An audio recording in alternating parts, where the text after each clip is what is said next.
one of the things that's interesting about this is we don't yet know how regular or irregular these geysers are. There are some geysers that erupt almost continuously, and you're right, it's very similar to steam venting in a hydrothermal or geothermal area on the Earth.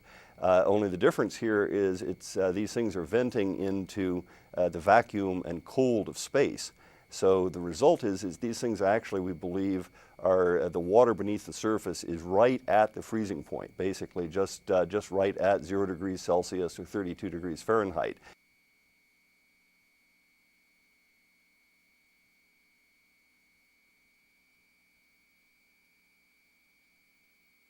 Well, we knew that this place was very much of interest to us, and we planned several encounters with Enceladus. So we have one more planned, very close encounter coming up that we're now altering the observations to take advantage of what we know.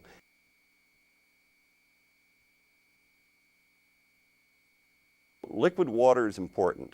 Energy sources are also important, and the energy sources heating up the water give us an indication that there's energy there.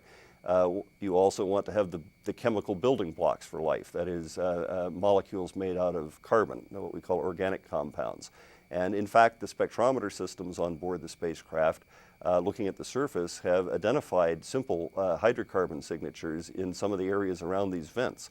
So you've got all of the conditions for life there. What we don't know, of course, is whether that means that you can actually sustain life there or that it could ever have arisen there.